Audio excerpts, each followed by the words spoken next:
Hi everybody, Doug Billings here. Wearing the Kansas City Royals shirt today because today is, or it was going to be, opening day for Major League Baseball.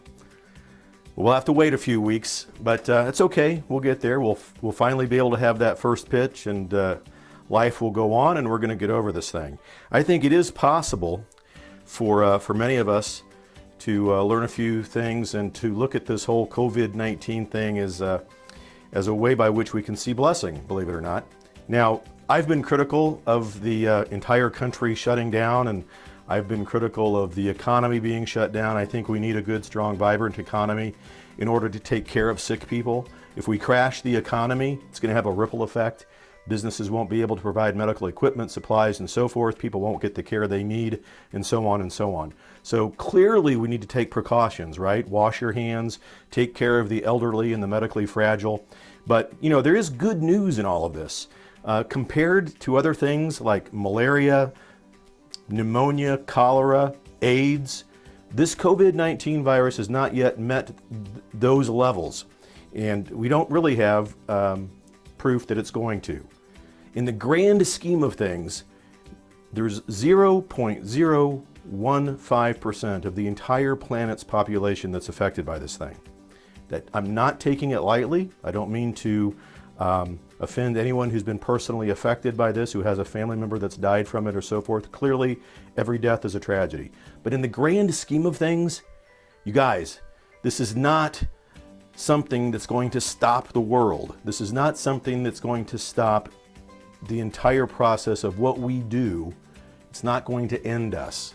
We're going to be okay from this. We're going to learn from it and so forth. Some of the things that I've learned as I talk with HR professionals and other business leaders across the country is that we've learned that many more people than we ever imagined can actually work from home and be productive.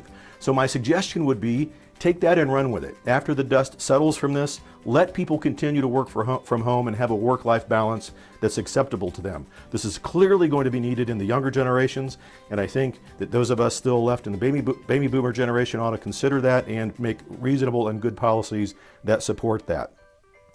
I think we've also learned that we can manage and motivate people remotely. The mindset that we have to be in the same room or the same building to manage and motivate people, simply it doesn't hold up.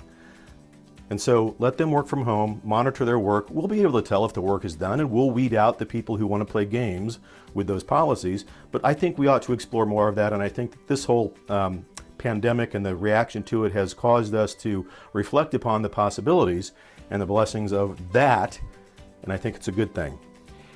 I think that we've obviously been able to take inventory of our family and our friends during these weeks. It's good that we've reaching out through Zoom or Skype or whatever to remain in touch. I think it's all a good thing. And again, remote work has proven to be effective because of applications and technology such as those things. I think that the economy is important. We cannot let this reaction that we're going through now be a template for all future reactions with regards to pandemics.